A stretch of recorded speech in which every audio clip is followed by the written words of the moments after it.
자, 지금부터 백제부터 시작을 좀 해보도록 할게요.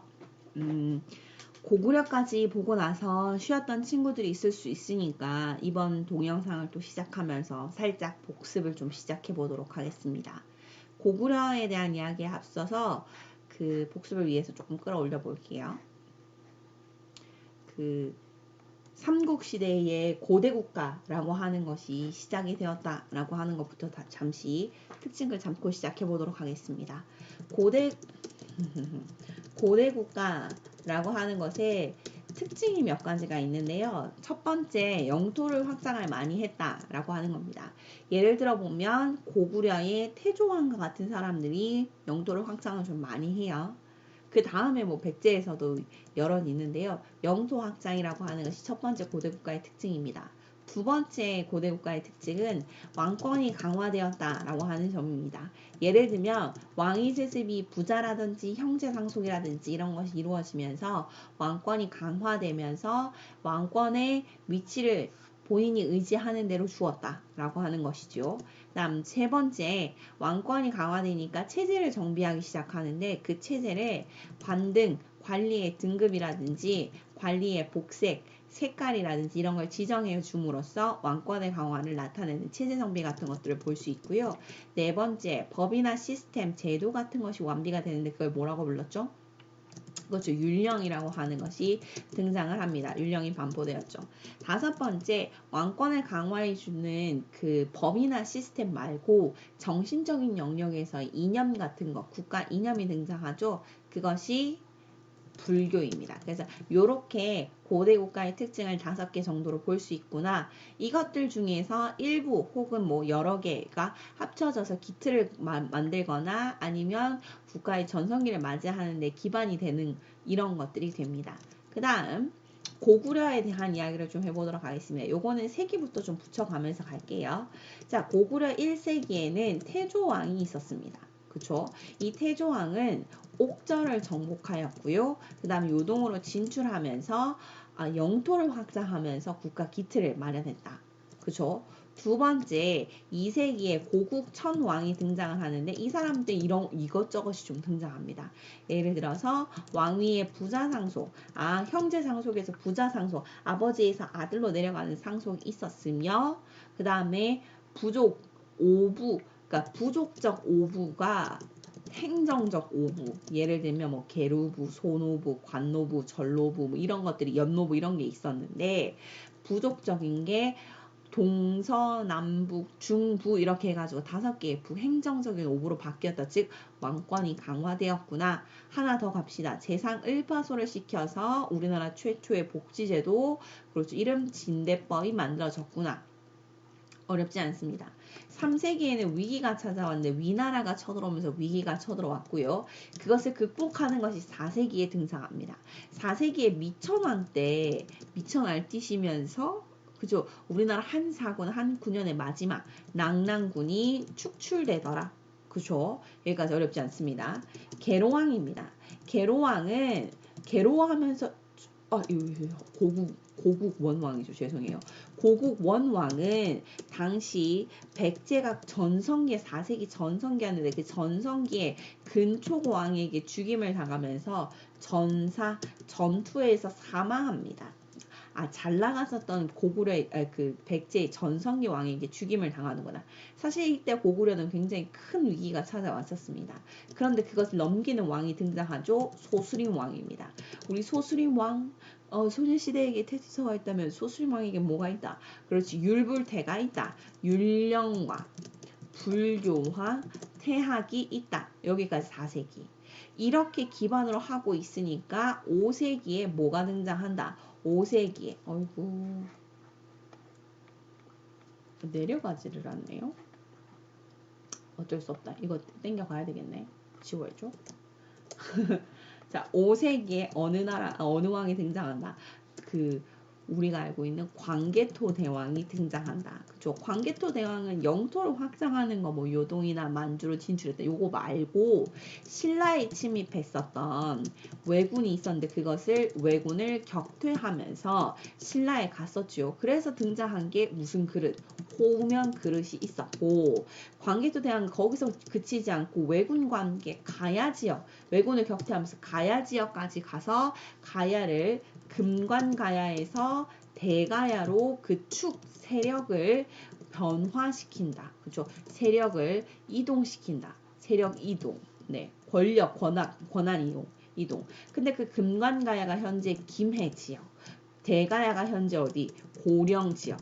즉 김해 지역은 바닷가고 고령 지역은 내륙 지역인데 바닷가에서 내륙으로 들어갔다는 것은 사람들이 뭔가 진출하는 의지를 꺾고 방어를 하겠다라고 하는 것으로 바꾸었다. 광개토 대왕이 그만큼 잘 나갔구나. 이렇게 광개토 대왕은 잘 나갔으니까 자기 스스로의 연호를 무엇으로 사용하였다. 영락이라고 하는 우리나라 최초의 연호를 사용하였다. 어렵지 않죠? 6세기 6세기래. 5세기 계속 장수왕입니다. 장수왕 때 전성기가 왔었죠. 이 사람의 특히나 정책을 우리는 남쪽으로 진출하는 정책, 남진 정책이라고 부르고요. 이 남진 정책의 대표적인 게 어디로 천도, 평양으로 천도하는 거 427년. 그리고 더 나아가서 어느 지역을 아이고 시리가 막 반응을 하네요. 죄송해요. 한양 지역으로 한양 지역을 진출하는 정복하는 모습이 보이는데 475년이 되겠습니다. 그래서 고구려는 이런 식으로 정리하면 되겠구나. 그 중에서 시험에 잘 나오는 게 뭐다? 소수림왕 잘 나오고 장수왕 잘 나온다. 그리고 광개토 대왕은 혼자 솔플하지 않으시고 이런 식으로 잘 나온다. 그죠? 어렵지 않습니다. 혹시나 이 부분이 더 힘들다라고 하시는 분들은 한 5분 전으로 넘어가서 다시 복습하시면 될 것 같아요. 됐죠? 자, 그러면 이제 백제와 신라를 가보도록 하겠습니다. 앞에 있는 부분이 사실 좀 어려운 부분이었기 때문에 여러분들이 그렇게 이제 삼국에 대한 이야기를 어려워하지 않을 거라고 생각하고 백제부터 가보도록 하겠습니다. 여기서부터 조금 좀 더 말을 좀 빨리 해볼게요. 자, 백제 부분이 되겠습니다. 자, 백제라고 하는 나라는 교과서는 23쪽 되겠고요. 백제라고 하는 나라에 대한 이야기가 쭉 나와 있습니다. 백제는 주몽의 아들이 등장을 하는데 그 얘기구나. 그럼 신화에 대한 이야기를 좀 간단히 해볼게요. 건국 신화입니다. 우리나라는 주로 알로 등장하시는 분들이 좀 많죠. 주몽도 알에서 태어났다고 합니다. 어머니는 유화라고 하는 부인이었다고 하고 아버지는 뭐 해모수였다고 하지요. 유화는 특히나 강의 딸로 태어나가지고 그 약간 뭐 주둥이가 있었다, 새처럼 생겼다라고 해서 그런지 아들을 알로 낳았습니다. 그게 주몽이었죠. 애가 태어났는데 알에서 깨어나서 너무 이제 차별을 좀 심하게 받았습니다. 애들 이상하다 이래가지고 뭐 그러나 저러나 이 주몽이라고 하는 아이는 활을 겁나 잘 썼습니다. 그래서 부여에서 활 쏘는 대회에 나가서 활 잘 쏘는 사람이라고 하는 칭호를 받았고 그 이름 자체가 주몽입니다. 그러니까 이 사람 이름이 있는 게 아니라 이제 별명처럼 붙었던 게 주몽이었죠. 그리고 고구려를 세우기 시작하는데요. 이때 이제 부여에서 낳았었던 아들이 있었습니다. 근데 그 아들이 태어나고 나서 키워가는 걸 못 본 거죠. 어떻게 하느냐? 자기의 칼을 툭 부러뜨려가지고 아내에게 건네줍니다. 내가 지금은 고구려에 내려가서 당장 이제 나라를 세워야 되니까 그 나라를 세워야 하니까 내 아들이 크는 걸 내가 못 본다. 그래서 이 아들이 장성하거들랑 나의 칼 반쪽을 줄 테니까 이 칼을 들고 나를 찾아오게 해라. 그럼 내가 그 반쪽을 들고 이 아이가 내 아들인 줄 알겠다. 라고 해서 장남을 내려서 나옵니다. 그 아들의 이름이 뭐냐? 유리입니다. 여자 이름 같죠? 네, 유리입니다. 그래서 유리를 부여에다 두고 내려옵니다. 그래가지고 고구려에서 잘 먹고 잘 살았어요. 잠시 잊고 살았겠지. 아들이 있는지도. 그러고 났을 때 누가 있었느냐? 자신의 아들이 두 명 있었는데요. 그 온조하고 비료라고 하는 아들이 태어났습니다. 이 두 아들은 고구려에서 태어났죠. 그래서 온조하고 비료는 자신들이 이제 첫째, 둘째 아들인지 생각하고 자랐을 겁니다. 이 둘이 어떻게 되느냐? 형이 찾아오는 거지. 배나른 형이 찾아오는 거지. 유리가 와가지고 아버지 제가 칼이 있습니다. 칼 반쪽 보시죠. 그래 딱 맞춰보니까 주몽이 내 아들이네. 내 거네. 내 거 반쪽이네. 응 네가 첫째 아들이다. 그래갖고 유리한테 넘겨줍니다. 왕위를. 그리고 비류하고 온조는 뭐냐? 아니 내가 왕이 될 줄 알았는데 형이 갑자기 옆차기로 들어오니까 내가 왕이 못 되잖아. 이렇게 해가지고 어떻게 돼? 이 둘이는 나라를 세우러 내려갑니다. 그게 각각 내려가서 세웠다라는 식의 이야기가 여기 등장하는 거고요. 특히나 비류가 이제 형인데요. 온조보다 좀 안 좋은 지역에 세웠습니다. 인천 바닷가 근처는 농사가 잘 안 되잖아. 온조는 어디? 서울 현재 한성 지역에다가 나라를 세웠습니다. 위례성이라고 불리기도 하고 한성이라고도 불리는데 어쨌든 지역 자체가 조금 다르죠. 그래서 한강 유역에 세웠던 온조가 십제라고 하는 나라를 세웠었는데 점점 잘 돼가지고요. 십제가 백제가 됩니다. 쌤 그럼 그 백제가 네 100백자 백자가 되겠습니다. 어렵진 않죠. 자, 이때 고구려 계통의 유의민 세력과 어쩌고 얘기가 나오는데 이 둘이가 고구려에서 내려왔음을 알 수 있는 게 이제 돌무지 무덤에서 볼 수 있습니다. 사람들이 진짜 잘 안 바꾸는 것 중에 하나가 뭐냐면 저 무덤입니다. 이 장례 문화라고 하는 것은 사실상 진짜 잘 바뀌지 않거든요. 그쵸? 근데 그 이제 문화가 즉 고구려에 있는 장군총과 백제에 남아있는 서울 송파구에 남아있는 이 석촌동 고분이 닮았다. 뭐다? 돌을 무지하게 쌓아서 만든 무덤. 즉 이 두 무덤이 닮았다라는 것은 백제 건국 세력이 고구려 유의민 세력과 관련이 있다라고 하는 것을 알 수 있는 증거 되겠습니다. 이거 교과서에 나와 있어요. 어렵지 않죠? 자, 백제의 성립을 가보도록 하겠습니다. 그런데 이제 고이왕 때부터 시작해서 이제 백제가 성립되기 시작합니다. 백제 고이왕 때 어느 강 유역을 장악했다? 한강 유역을 장악했고요. 관등제도와 관복제도를 정비했습니다. 관리의 복색 한마디로 관복, 육좌평, 관등. 그 다음에 율령을 반포했다더라 라고 하는 것까지 어렵지 않습니다. 쌤 어디 나와 있어요? 요거 좀 지금부터 읽어보려고 하는데요. 교과서 23쪽에 있는 거 저는 쳤어요. 그래가지고 만든 것을 보여드려야 되겠지요. 자, 지금부터 요거 같이 좀 보도록 하겠습니다. 내신 좌평을 두어서 왕명 출납을 내두 좌평. 쌤 이거 읽으라고 해석을 하라고 너무 힘든 거 아니에요? 그래서 들고 왔죠. 자, 좌평이 총 몇 개 있어? 세봅시다. 몇 개 있어? 6개. 그래서 교과서에 무슨 좌평이라고 나온 거구나. 교과서에 무슨 좌평? 6좌평. 6명의 좌평이 각각 무슨 일을 한다. 즉 왕권이 강화되었네. 뭔가 체계가 잡혔네. 그 다음에 몇 품 이상, 6품 이상 자주색, 11품 이상 붉은색, 16품 이상 푸른색. 색깔이 있네. 무슨 제? 관복제.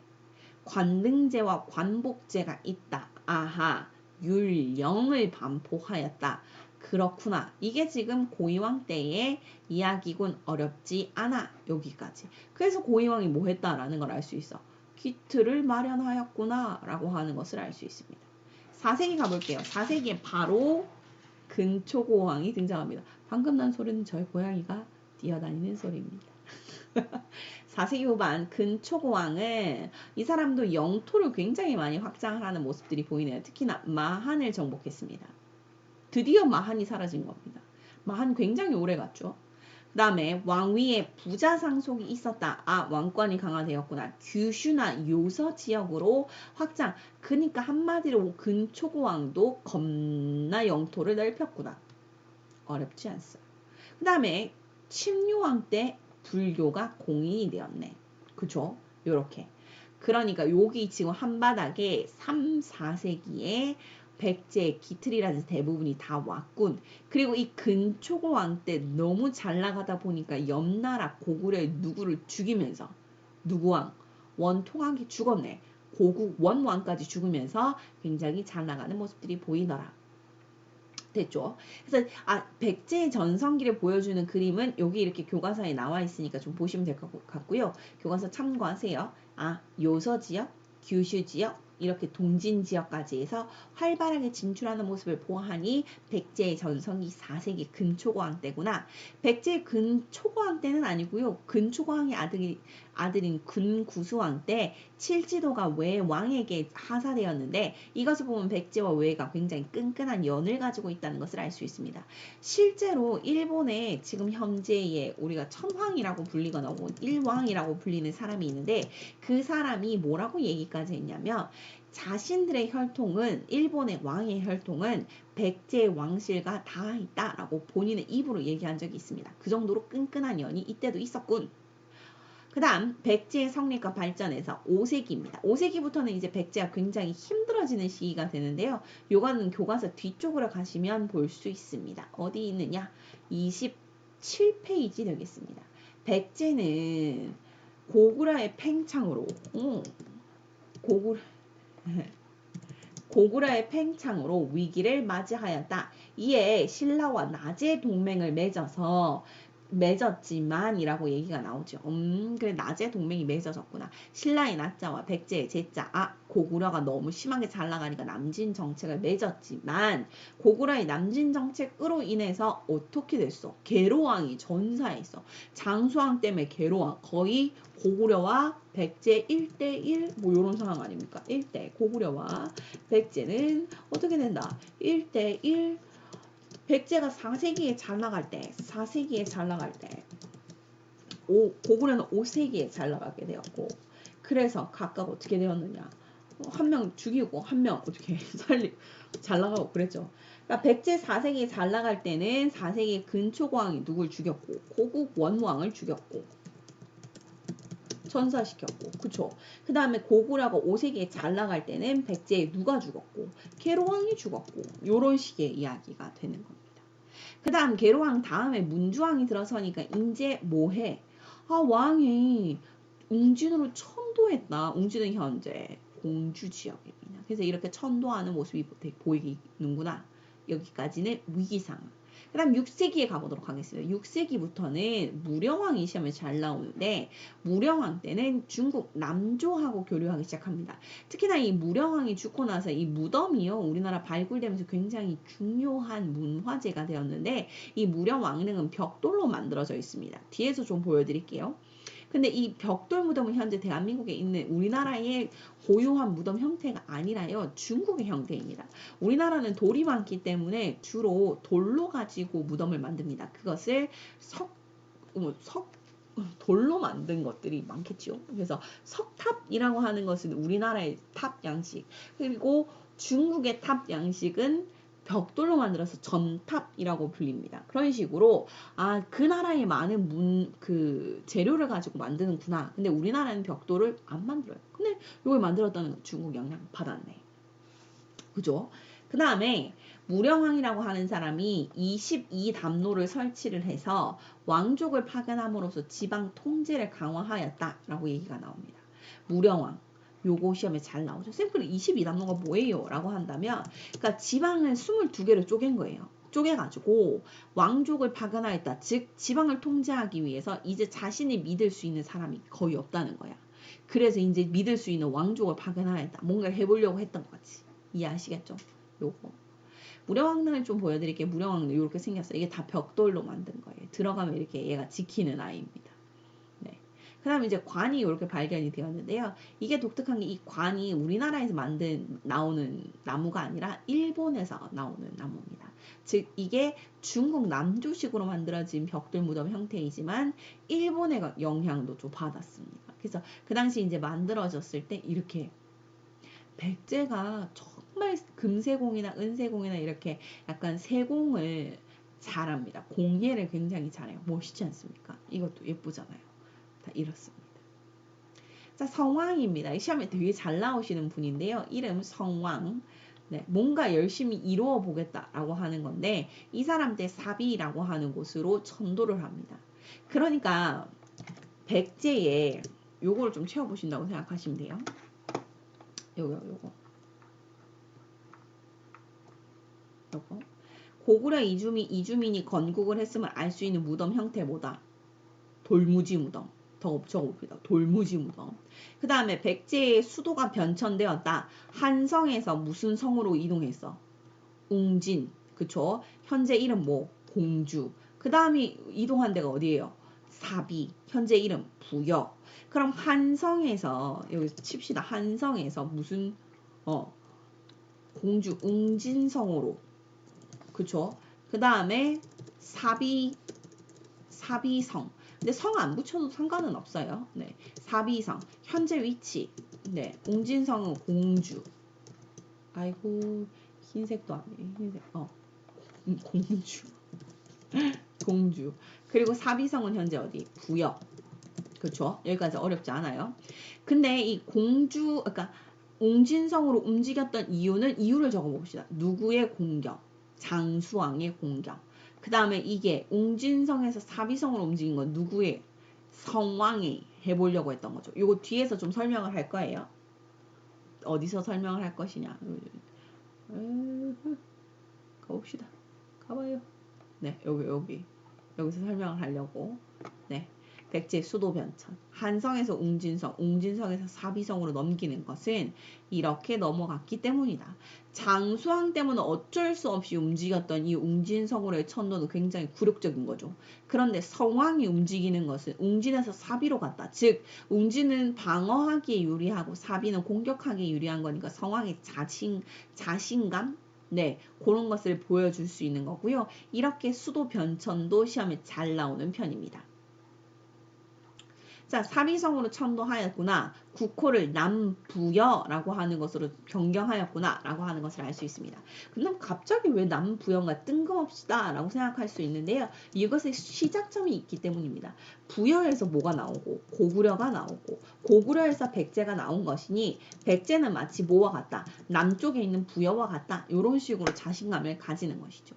그래서 성왕은 사비로 천도하고 이름을 국호를 남부여로 변경하는 등의 부여 계승의식을 보여주는 모습들이 보인다. 사비 천도할 뿐만 아니라 그렇죠. 그런데 이리저리 했어요. 그래서 사실 좀 잘 나가느냐? 네, 잘 나갔어요. 그래서 이때 당시에 성왕의 부흥기를 뭐라고 부르냐면 중흥이라고 불립니다. 중은 다시 중자, 흥은 흥할 흥자, 다시 흥했다라고 얘기합니다. 그 얘기가 뭐냐? 신라와 연합하여 한강 유역의 일부를 일시적으로 수복. 다시 찾았네. 한강 하류를 다시 찾았네. 그런데 그 당시에 누구의 뒤통수를 맞았느냐? 6세기는 신라의 전성기죠. 전성기왕 누구? 그렇지. 진흥왕의 뒤통수를 맞습니다. 그래서 진흥왕에게 뒤통수를 맞고 다시 한강 유역을 빼앗기자 이 성왕이 열이 받죠. 그래서 전투에 나갑니다. 그 전투, 마지막 전투 이름 관산성이라고 하는 전투인데요. 이 전투에 나갔다가 전사하면서 성왕이 백제의 중흥기가 끝납니다. 이게 백제의 마지막 왕은 아니에요. 백제의 마지막 왕은 의자왕이에요. 많이 아시는 것처럼. 근데 백제 여기까지 시험이 좀 잘 나오는 편입니다. 누가 잘 나온다? 무령왕. 무령왕 다시 한번 짚어보자면 무령왕 때 22담로를 설치하여 왕족을 파견함으로써 지방 통제를 강화하였고 여기 적혀있죠. 그 다음에 무령왕의 능이 유명한데 무령왕릉은 벽돌, 즉 이것은 우리나라식이 아니라 중국식. 성왕은 사비로 천도하고 부여로 남부여로 이름을 바꾸었을 뿐만 아니라 잘 나갔어. 중흥을 했어. 그런데 뒤통수, 진흥왕의 뒤통수, 그래서 관산성 전투에서 전사. 어렵지 않아? 제가 어렵지 않다는 얘기를 굉장히 입에 달고 사네요. 어려우실 수도 있는데. 선생님이라서 그래요. 미안해요. 자, 그러면 신라를 가보도록 할게요. 자, 신라는 좀 늦습니다. 4세기부터 시작을 하거든요. 4세기부터 시작을 합니다. 내물왕입니다. 내물왕. 근데 사실은 왕이라고 하는 말 자체를 쓰지를 않았어요. 이 당시에는 이름은 내물마립간입니다. 내물마립간. 자, 그러면 신라의 마립간은 뭐고 이사금은 뭐냐라고 하는 사람들이 있는데요. 신라의 왕호 변천을 보시면 알 수 있습니다. 이거 보시면 신라의 왕호 변천을 적어놨거든요. 신라라고 하는 나라가 왕이라고 하는 호칭을 사용할 때까지, 그러니까 이건 중국식 이름이거든요. 왕이라고 하는 호칭을 사용하기 전까지 거쳐갔었던 게 여러 개가 있는데요. 시험에 나오는 것은 이사금과 마립간 정도가 시험에 잘 나오지 거서관이랑 차창은 잘 나오진 않아요. 그래서 설명을 좀 해드릴게요. 거서관이라고 하는 것은요, 이렇게 약간 군장 이런 뜻입니다. 차창은 무당 이런 뜻이에요. 그렇죠? 약간 느낌이 좀 다릅니다. 이사금이라고 하는 것은요, 있다라고 하는 이름을 가진다고 합니다. 예를 들면 이런 식의 이야기도 있어요. 옛날에 신라에서는 왕을 그러니까 뭔가 군장이나 족장이나 그러니까 리더를 뽑을 때 떡을 떡을 이렇게 먹으면서 이를 물게 했답니다. 이가 많으면 똑똑하다고 생각했던 것 같아요. 네. 그래서 이를 물어가지고 이빨 개수를 딱 세보고 네가 이가 많네, 네가 똑똑할 거야, 지혜로울 거야, 그럼 네가 왕이라고 얘기를 했다고 하고요. 이 이사금이라고 하는 말은 있다, 이어준다, 즉 박씨, 석씨, 김씨라고 하는 세 개의 성씨가 이어가면서 이사금을 선출하였다라고 하는 그때 사용했던 게 이사금입니다. 네.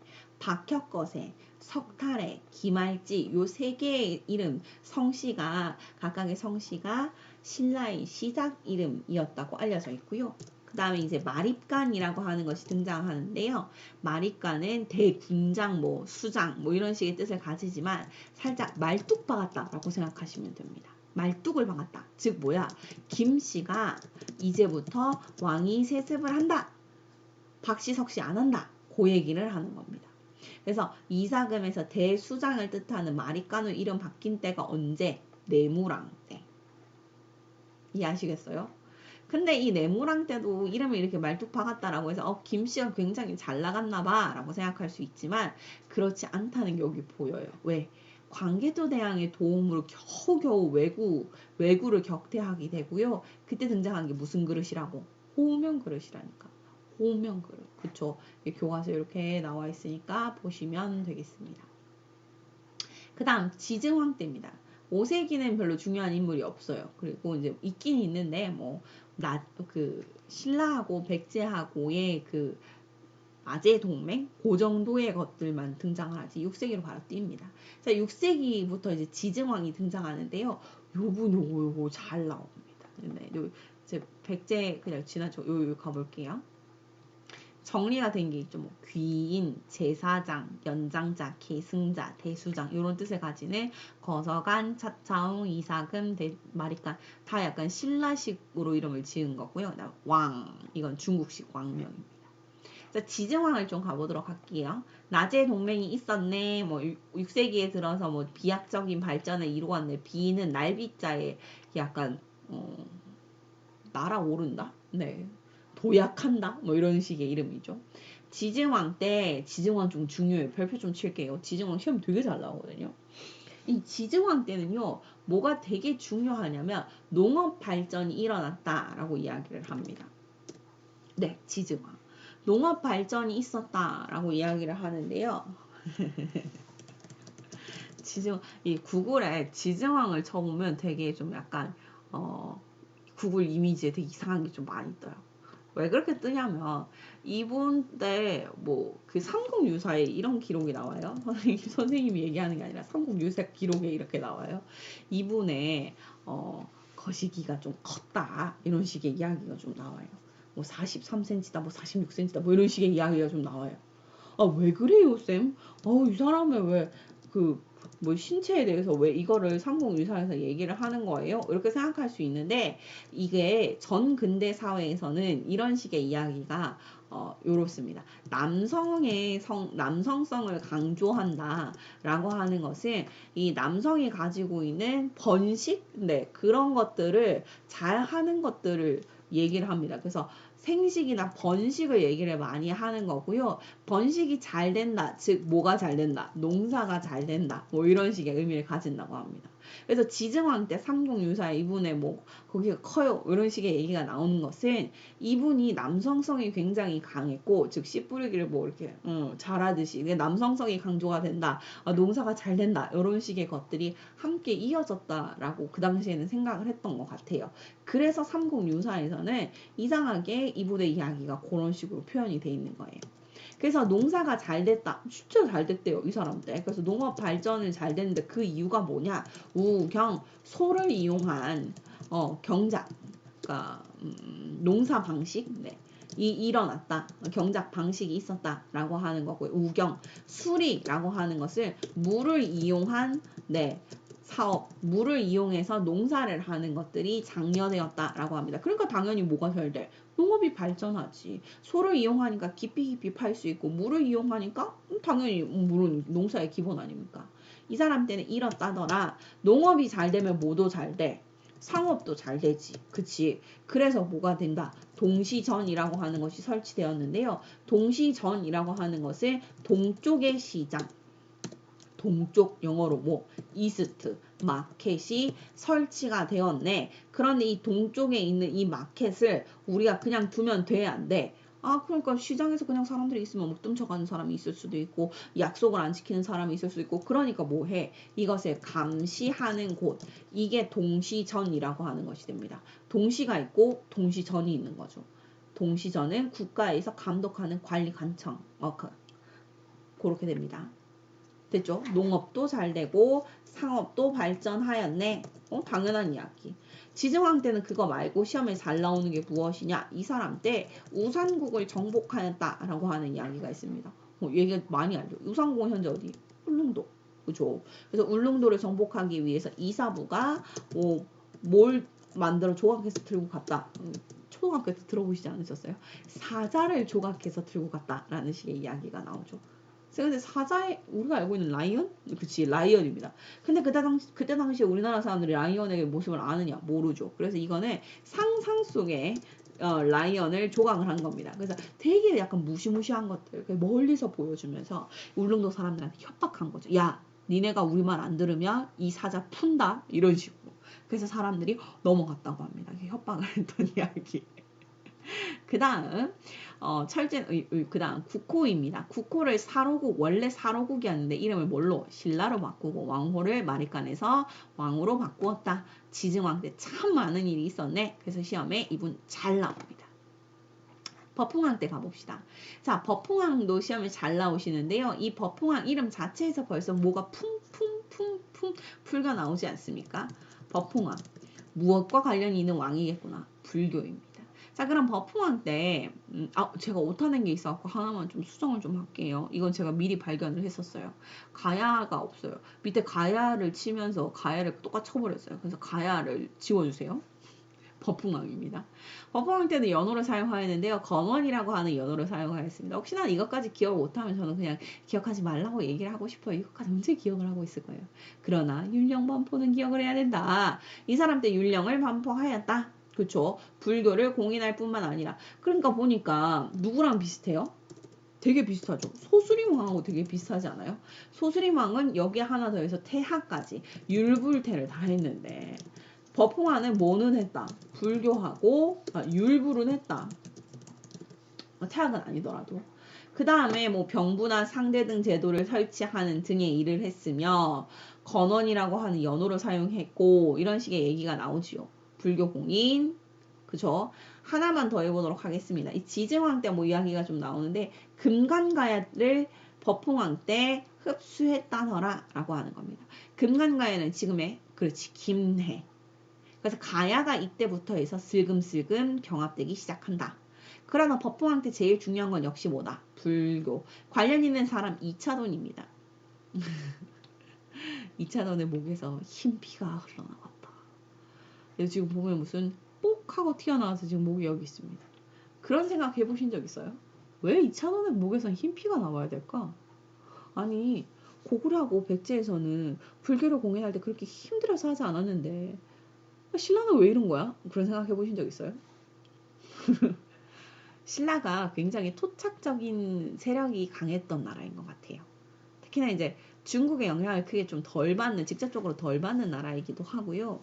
네, 그랬던 것 같아요. 그래서 뭔가 특이한 점이 등장해야지 네, 불교라고 하는 좀 우리가 알고 있는 좀 뭐라고 해야 되지? foreign한, 그러니까 이국적인 문화가 들어올 때는 굉장히 힘들었다는 것 같아요. 그래서 요게 지금 국립경주박물관에 이찬원의 목이 잘리고 흰피가 솟는 모습을 조각한 이 비석인데요. 요 비석이 교과서에 등장하지 않습니까? 여기 원래 있었는데 어디 갔지? 저 있다고 생각했는데 없네요. 어디 갔지? 없나 봅니다. 우리 교과서에는 원래 없었구나. 있었다고 생각했는데 저 뒤쪽에 있을 것 같아요. 문화 쪽 파트에 있을 것 같아요. 어쨌든 아하, 금강가야를 흡수했었던 법흥왕 때 이런 일이 있었구나. 됐죠? 그 다음 진흥왕 가보도록 하겠습니다. 진흥왕 때입니다. 진흥왕이라고 하는 사람이 등장할 때 우리나라의 무슨 도? 그렇지. 화랑도가 개편되었더라. 화랑도는요, 원래 화랑이라고 하는 말과 그 다음에 낭도라고 하는 말의 합친 말입니다. 화랑도. 화랑이라고 하는 거는 위에 있는 지배계층이라고 하는 위에 우두머리들이 가지고 있는 이름이고요. 낭도는 평민층이 가질 수 있는 이름이었다고 해요. 그러니까 원래 화랑은 여자였어요. 여자였는데 나중에 이제 뒤로 가면서 예쁜 남자가 화랑이 되었다고 해요. 그래서 그런지 화랑이 화장했다라고 하는 기록들도 좀 보이고요. 어쨌든 화랑도가 개편되었습니다. 그 전에 화랑이라고 하는 것은 약간 무속적이거나 아니면 여자들 뭐 예쁜 남자 뭐 이런 식으로 뽑았다고 한다면 진흥왕 때부터 화랑도를 원래 가지고 있었던 화랑도를 개편했습니다. 그러니까 체제를 완전히 바꿨어요. 그래서 누구를 위해서? 왕을 위해서 싸우는 군사 조직 이런 식으로 바꾸었다라고 알려져 있고요. 그것을 기반으로 해서 인재를 양성하여 그것을 자신의 왕권의 강화 기반으로 사용하였다라고 합니다. 진흥왕 때는 한강유역을 차지했으니까 별표 그렇죠. 우리가 알고 있는 이 전성기를 차지했었던 걸 알려져 있고요. 그 다음에 아버지 흥 법흥왕 때 금관가야를 병합하였다면 아들인 진흥왕 때는 대가야를 정복하였다. 그렇죠. 진흥왕. 그래서 이때 뭐가 사라졌습니까? 가야가 아예 사라졌어요. 그래서 가야 전체가 병합되어 들어왔고요. 가야가 완전히 사라지게 되니까 누구 세력들? 김유신 집안 세력들이 이때 들어오는 겁니다. 네, 네, 세력들이 이제 들어오는 거죠. 유입됩니다. 그래서 우리가 알고 있는 김유신의 김자는 김의 김씨고요. 신라의 김씨는 경주 김씨입니다. 그래서 김씨가 좀 다르죠. 어쨌든 진흥왕 때는 자신이 굉장히 잘남을 알고 있었기 때문에 역사책을 하나 만드는데요. 그 역사책의 이름은 국사입니다. 이걸 지었던 사람의 이름이 굉장히 이름이 거칠거칠한가요? 거칠보입니다. 놀랍지도 않죠. 어쨌든 이렇게 신라의 진흥왕 때는 화랑도를 개편하였네. 한강유역이라든지 대가야를 병합하였군. 그래서 국사라고 하는 것을 편찬하였어. 어렵지 않은 말들이 적혀 있습니다. 잘나서 그런지 이렇게 엄청 넓은 영토를 차지를 했었는데요. 그래서 이 진흥왕 때는 내가 여기 가봤어. 여기까지 순찰했어. 나 여기까지 가봤다고 라고 하면서 비석을 여러 개 세웁니다. 좀 보자면 여기 창녕비, 그 다음에 여기 단양적성비, 북한산비, 황초령비, 마운령비 해가지고 총 4개의 순수비. 여기서 순수는 퓨어하다라고 하는 게 아닙니다. 순찰했다라는 뜻입니다. 나 여기까지 갔었어. 그 다음에 단양에 있는 적성비라고 하는 비석이 까지 해서 총 5개의 비석을 진흥왕이 쌓아 올렸다라고 생각하시면 됩니다. 여기 이야기가 이렇게 쭉 나와 있죠. 진흥왕 때 이야기는 이렇게. 그럼 선생님 진짜 중요한 왕이네요. 다 중요합니다. 네, 다시 한번 정리를 해드리자면 내무랑, 지증왕, 법흥왕, 진흥왕 모두 중요한 인물입니다. 관련 있는 걸 좀 보여드릴게요. 이게 단양적성, 이게 교과서에 있는 거고요. 그 다음에 이제 북한산 순수비라고 하는 것들이 보입니다. 자, 가야까지 재빠르게 좀 하고 문제를 좀 풀어야 되니까 빨리 가볼게요. 가야라고 하는 나라는 우수한 철기 문화. 왜 그런가? 가야는 변한에 이어서 만들어진 나라이기 때문에 우수한 철기가 있다. 당연한 이야기 아닙니까? 그쵸? 그리고 중개무역으로도 번영을 했다더라. 왜 중개무역이야? 낭랑과 외에다가 자신들의 철철 나는 철이 많았기 때문이죠. 철이 얼만큼 많았느냐라고 하냐면 교과서에 이렇게 나와 있어요. 덩이쇠. 불에 녹여서 이렇게 덩이로 쇠를 만들었다고 합니다. 지금으로 얘기하면 이거 금입니다. 금. 당시에 최고죠. 근데 왜 선생님 이렇게 많이 철이 나올 수 있었나요? 라고 하냐면 우리나라에 그 당시에 야철이 있었답니다. 야철은 들야자입니다. 야구할 때 야자예요. 그러니까 뭐 들에 그냥 가면 어이쿠 넘어질 때 보니까 돌이 아니라 철. 그 정도로 철이 철철 넘쳤다고 해요. 그래서 그 지역에. 양철이 많아서 덩이새 같은 것들이 만들어져서 수출이 많이 되었대요. 그 정도로 돈이 많았던 나라 가야. 뒤에서 이제 철기문화 얘기를 좀 해드릴게요. 자, 전기 가야를 이끌었던 나라는 어느 나라냐? 금관가야입니다. 교과서를 좀 볼게요. 교과서. 제가 가야 부분은 좀 많이 심각하게 좀 줄여놓은 편이라서요. 교과서를 좀 읽어야 이해를 갈 수도 있습니다. 낙동강 하류의 변한 지역은 철기 문화와 농경이 발전하였다. 이를 토대로 성장한 소국들은 3세기경 김해의 금관가야를 중심으로, 그렇죠. 금관가야를 중심으로 가야의 연맹 왕국을 맺었는데 그것을 우리가 전기가야 연맹이라고 부른다. 자, 여기 이렇게 적혀 있습니다. 그렇죠.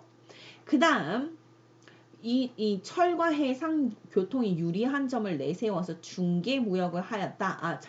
중개무역으로 굉장히 잘 먹고 잘 살았겠구나. 그런데 전기 가야 연맹은 5세기 무렵 신라를 지원해 고구려군의 공격을 받아 쇠퇴하였대. 이때 누가 공격해 왔어? 그치. 우리가 알고 있는 그 광개토 대왕이. 그쵸. 그래서 5세기 후반에는 고령의 대가야를 중심으로 후기 가야 연맹이 이루어졌네. 대가야라고 하는 데는 그 고구려군으로부터 직접적인 피해를 입지 않았어. 이런 식의 얘기를 하다가 각각 결국 신라에게 흡수되었단 말이야. 라는 식의 얘기죠. 그럼 우리는 이걸 정리할 수 있습니다. 정리해 봅시다. 앞에서 배운 신라까지 합쳐가지고. 자, 전기가야 연맹은 금관가야를 중심으로 이루어졌고, 누구 왕에 의해서? 그렇지. 금관가야가 버풍왕에 의해서 멸망했지. 후기 가야 연맹은 대가야를 중심으로 이루어졌는데 누구 왕에 의해서? 진흥왕에 의해서 멸망을 했지. 5세기 초 이 금관가야에서 대가야, 즉 전기가야 연맹에서 후기가야 연맹으로 넘어가는 것을 누구 때문이다? 5세기 초에 왔었던 광개토 대왕이다. 때문이다. 이렇게 기억하실 수 있겠습니까? 넘어갈게요. 가야연맹을 보여주는 이제 중심 세력 변화를 보여주는 건데요. 우리 교과서에 이 지도가 나와 있어요. 어디? 여기 있잖아. 그지? 그것을 보면은 전기가야연맹의 중심이었던, 연맹의 맹주였던 김해의 금관가야가 5세기에 광개토 대왕의 침입으로 거의 파괴되니까 이 후기 가야연맹의 맹주로 대가야가 떠올랐고 그것이 이렇게 바뀌었구나. 이해하시겠죠? 자, 가야가 굉장히 잘 나갔음을 보여주는 여러 가지가 있는데요. 이 철기가 굉장합니다. 쌤, 이거 유포 아니에요? 라고 하는데 유포 아니죠. 엄청난 겁니다. 그 당시 이런 철기 문화가 없습니다. 사람이 죽을 때 무덤에다 이렇게 철을 깔고 갔다. 그 정도로 잘 살았구나. 그죠? 가야의 철기 문화는요, 이런 식으로도 볼 수 있습니다. 심지어 말에게도 이렇게 씌웠다니까. 엄청나죠? 이게 지금 가야의 투구와 갑옷이고요. 이제 일본의 철제 투구와 갑옷입니다. 관련성이 보시면 가야가 진짜 잘 나갔구나라고 하는 것을 알 수 있죠. 삼국의 이제 전성기를 보여주는 게 지도에 이렇게 나와 있는데요. 보시면 이게 4세기 근초고왕 때, 5세기 장수왕 때, 6세기 진흥왕 때를 볼 수 있습니다. 관련 있는 거 좀 바로 정리해 봅시다. 4세기 근초고왕 때 굉장히 잘 나가서 고구려를 공격해요. 그때 누가 죽었어? 이때 누가 죽었단 말이야? 그치? 고국 원왕이 사망했어. 4세기에. 5세기 장수왕이 굉장히 잘 살았어. 그래서 이렇게 평양으로 남진하고 밑으로 내려서 한강유역까지 차지했단 말이지. 그때 누가 죽었어? 계로왕이 죽었지. 그러면서 백제의 수도가 천도에서 어디로? 한성에서 웅진성, 현재 공주 지역으로. 그치? 그 다음 나중에 이것을 성왕이 잘 살려보겠다고 사비로 천도했고 현재 부여로 천도하였다더라. 6세기, 이게 4세기, 5세기, 6세기. 진흥왕이 제일 잘 나갔을 때 누가 공격했어? 진흥왕이 뒤통수를 쳤잖아. 그래서 성왕이 사망이 전사했지. 이런 식으로 보셔서 관련성을 좀 봐주셨으면 좋겠다라고 하는 겁니다. 쌤은 사망한 이야기만 쳐요. 4세기, 5세기, 6세기 잘 나갔던 왕들의 이름은 여기 있잖아. 그지? 그 다음 삼국의 기틀과 전성기를 좀 비교를 해봅시다. 이렇게 건국이 삼국 사기를 기준으로 했을 때 이렇게 건국이 되었다고 하는데 사실 믿기 힘들다고 지난 시간에부터 얘기를 했었죠. 신라, 고구려, 백제 순서로 믿기 힘들다. 기틀 발해는 태조왕, 고이왕, 내무왕 순서였고 전성기는 4세기, 근초고왕, 5세기, 장수왕, 6세기, 진흥왕 때 이런 식으로 진행이 되었다. 불교를 수용하고 율령을 반포했었던 사람들이 정리하자면 이렇게 된다. 문제를 풀어보겠습니다. 자, 문제 풀이를 위해서 좀 이렇게 늘려볼게요. 네. 그 다음에 이것도 조금 봅시다. 문제를 풀기 위해서는 여기서 잠시 좀 세워놓으세요. 여러분들은. 전 바로 풀도록 하겠습니다. 가나 사이의 시기에 있었던 사실로 옳은 것은 가 왕이 태자와 함께 정예군 3만 명을 거느리고 고구려를 침범하여 평양성을 공격하였다. 지금 뭐 하고 있는 거예요? 가 시기. 고구려가 침범당했다는데 평양성을 공격당했대. 그럼 몇 세기? 4세기. 누구 왕 때? 백제가 진짜 잘 나갔을 때. 근초고 왕 때. 그럼 누가 쳐맞아 죽는 이야기야? 고구원왕. 아하, 굉장히 슬픈 이야기네. 자, 나시기. 고구려 왕 거련이 병사 3만을 거느리고 와서 한성을 포위하였대. 한성을 포위하였대. 5세기네. 5세기 누구 왕 때? 고구려가 잘 나갔을 때. 장수왕 때네. 누가 죽었어? 이때. 백제. 그치? 계로왕이 죽었지. 계로왕하면서. 그래서 왕을 살해하였다. 요 사이 시기에 있어야 하는 것. 4세기와 5세기 사이 시기에 있어야 하는 게 무엇일까?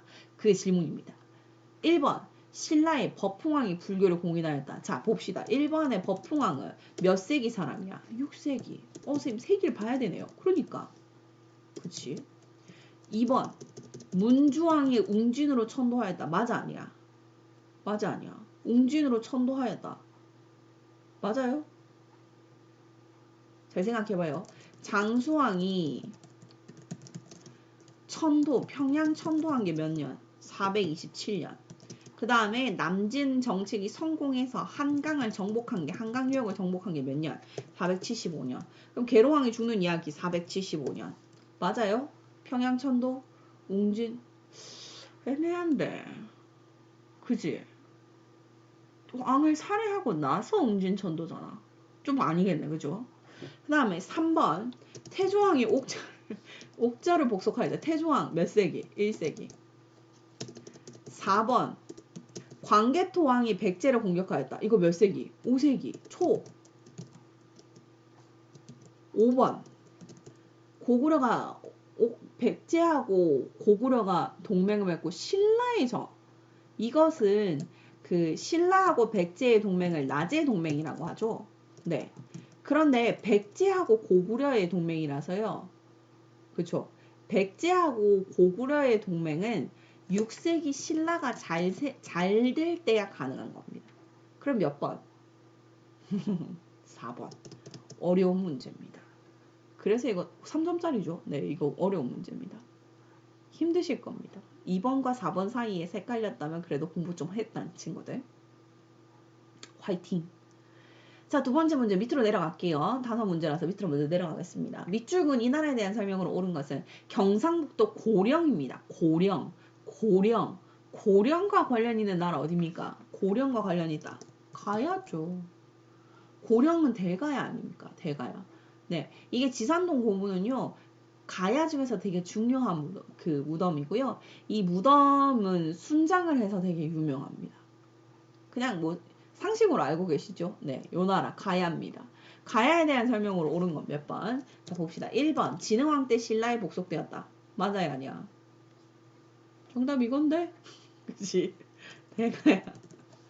2번 나당연합군에 의해서 멸망했다. 나당연합군에 의해서 멸망했던 나라는 고구려와 백제입니다. 좀 이따 배우게 되겠죠. 3번 대가들이 사자조의 선인을 거느렸다. 이거 고구려에 대한 설명입니다.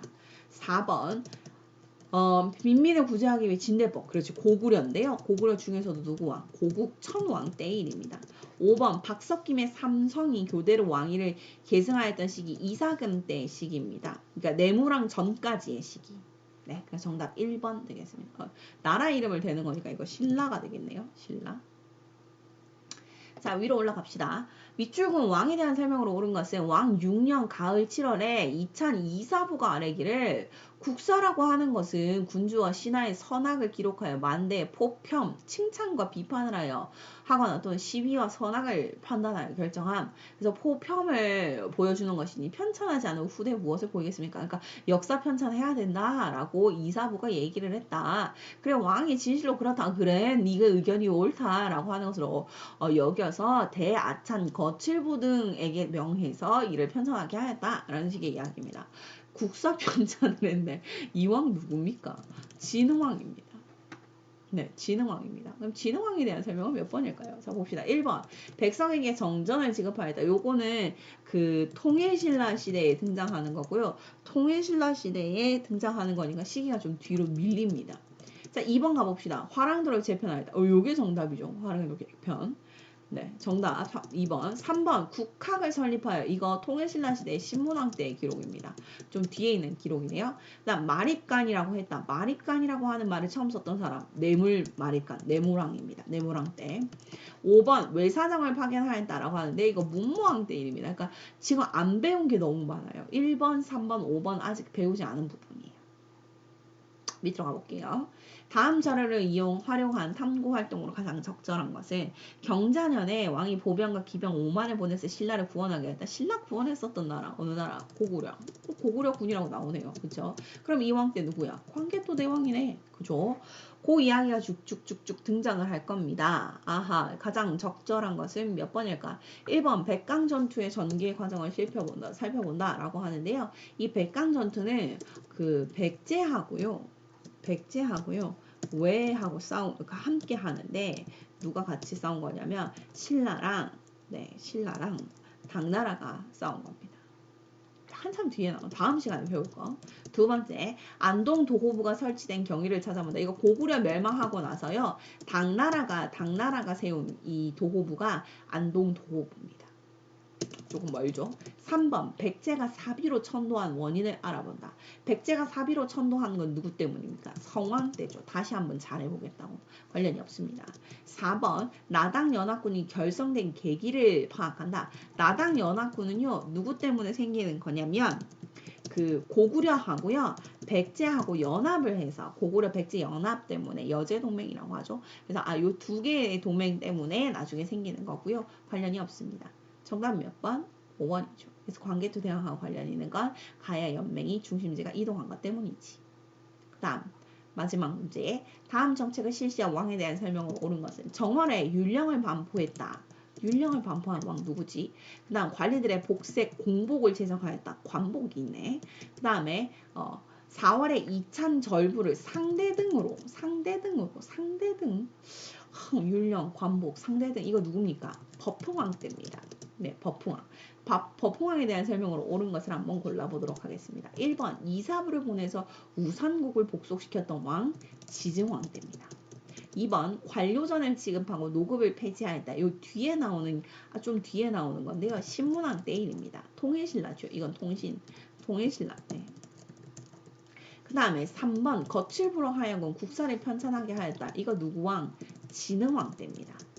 4번 2차돈의 순교. 요게 정답이죠. 정답은 불교공이랑 관련이 있어야 되니까.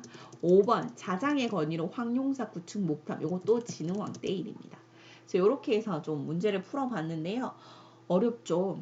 삼국시대부터 조금 어려워집니다. 문제 풀기도 까다롭고요. 근데 왕의 업적을 구분하시는 문제라고 생각하시면서 푸시면 그래도 넘어가실 수 있을 거라고 생각합니다. 많이 반복해서 문제 푸는데 조금 익숙해지셨으면 좋겠네요. 자, 그러면 오늘은 여기까지 수고하셨습니다.